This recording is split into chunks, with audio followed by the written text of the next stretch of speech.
Welcome to Business Ninjas, brought to you by WriteForMe, where you'll hear from business leaders who are out there growing their business and slaying it every day.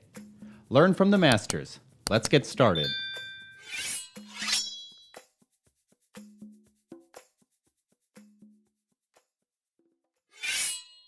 Let's dive in. Eric, thank you for joining us on Business Ninjas. We're proud to have you on the show here, and we're looking forward to learning more about kind of the journey that you're on and what you're going to be providing in the future. So maybe we could just knock out some of the basics first, company name, website where people can find you, and where you're based. Yeah, well, thank you so much, Jamie, for having me. I'm very, very excited to be on. So a little bit about me.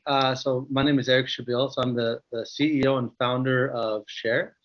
I'm actually based out in lovely Los Angeles in Marina Del Rey. So our HQ is in Santa Monica, but no complaints down here. And even right now in the fall winter time, it's a beautiful 70 degrees out. So Nice. yeah. Excellent. And what's the website where people can find you? Yeah, so just visit www.shareahome.com, and when you spell share, it's spelled CHER. So Okay. www.shareahome.com, no spaces, and that's a great way to remember it is how do you buy a home today when it's so expensive? Traditionally, right now you have to share it. So CHER. Yeah. Nice. Right on. All right, and maybe you can give us a little bit of background about yourself and kind of the arc you've been on to get to this opportunity that you're creating now. Yeah, so you want to hear a little bit about the glass eating journey? Sure. So company was originally founded in 2019, but before then, what led to this, my kind of journey was originally from Canada, first generation American, and each member of my family are, for the most part, entrepreneurs. And went to school up at University of Washington in Seattle, studied construction engineering, architecture, and finance, won some awards, and then really from those experiences, I was able to get a ton of different job opportunities.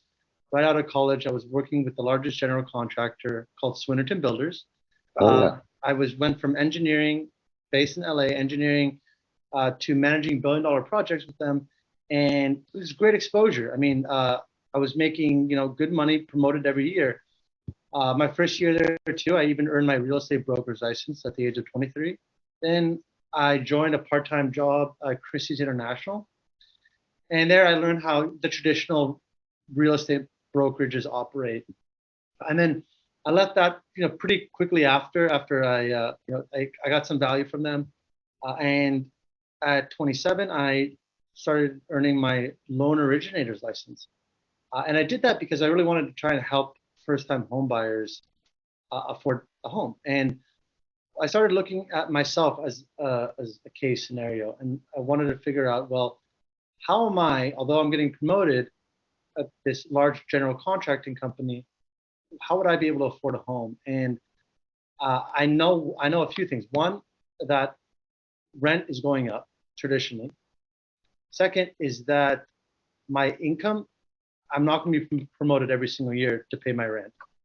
That's just not realistic. And third, I have a roommate because, not by choice, I completely live alone, but it's because it's a requirement to split the rental payments. And so knowing those kind of three elements, I wanted to learn about other avenues into home ownership, and it brought me down this path of, well, if I'm already living with someone, why can't I co-own with them? And can I co-own a single family home, or can I co-own a multi-family home? And from there, I really just was like very, not enthused, but just kind of infatuated with this co-ownership. Why do we have to pay someone else's mortgage when I can pay my own and build equity? And initially I said, okay, look, maybe there's a big market out there. Who knows? And so I started posting on Craigslist to see if anyone would be interested in co-owning a home with me. I got about a dozen people, even professors from UCLA, Wow. saying I'm interested in co-owning with you. Here's my pre-approval letter. I was like, wow, there's no information about me except my background. And I just downloaded some photos from the web. I just typed in multi-million-dollar homes. That was it. And so I figured that, look, if people are willing to co-own with, via Craigslist, with a complete stranger, they have to be willing to not only co-own with friends and family, but there's also that alternative to provide them a safe place or a vetted network to co-own with. And so that was kind of the catalyst to say, there is something here. Let's continue to test the market. And so that's kind of been my journey around towards CHER and creating it starting back in 2019. Wow. That's awesome. I mean, I love the Craigslist experiment too. That's a great way to validate from an early stage, right? Is there a pulse to this at all? Wow. And so what's the elevator pitch now? So you've gone through, a little bit of an evolution from idea generation to where you are today. But what's the elevator pitch today? Yeah. So CHER helps individual renters transition into home ownership through co-ownership. Okay. Fantastic. And then what was the arc like of going from that original vision to kind of where you are now? What was the iteration like to kind of, I mean, presumably at the time you were still working for another company and all of that. And so at some point you said, okay, I've got a good enough idea that I want to launch this thing. So what was that journey like? Well, I had enough savings to leave the company and just be full time on this since 2019 on CHER. Uh-huh. And so initially, I would say one big thing was we were very focused on matching strangers together, and we, from a building standpoint, I think some lessons learned is that focus on the primary needs of your consumer and the majority of your consumer. So what I mean by that is that initially we were so focused on, okay, let's match co-owners together and provide this social marketplace. However, the majority of home buyers today, who do co-own, they already have someone in mind. So a friend, a family member, people who receive a down payment, like from their family, which is the majority, over half of people who typically are first-time home buyers now. This is an option for them to co-own instead of just essentially losing the down payment. And so that was kind of the initial, I would say, lessons learned was we built that product for matching, but now we realize that around 80% of our CRM of our home buyers come in and they already have someone in mind, but Okay. they just don't know how to co-own. Do I need the same lender, credit score? Do I need new contracts, an attorney? There's a lot of other headaches. And although this space is definitely growing, we've seen there's been a 771% growth in co-ownership amongst roommates in the last 6 years. And you'll see a lot of other co-ownership companies out there right now that are helping push actually the knowledge aspect in this paradigm shift where you don't necessarily need to know that other co-owner. There is that option, but traditionally people do know that. And so there's the paradigm shift is slowly growing in our favor, which is terrific. Right on. Okay. And do you have a geo region that you're focused on? Or are you nationwide? Like what's the scope that you have today? Right now we are across California.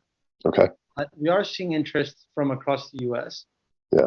Now, what's preventing us from growing out there is we want to make sure that we have enough of the team size to make sure that we do deliver on our customer support, make sure that our home buyers are satisfied.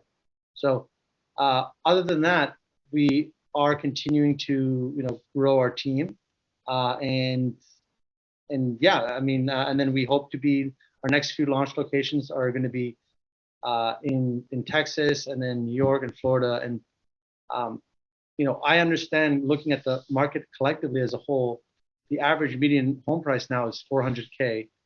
And so if you're listening to this and you're a renter, if you're paying rent, that's $1,700, or that's the average rent in California. And this is why I give this example. if you're paying $1,700 in rent, if you get down payment assistance and have zero down, you will be able to qualify more likely than for a loan of $240,000 for a mortgage. So that's well below just the average median across the entire country.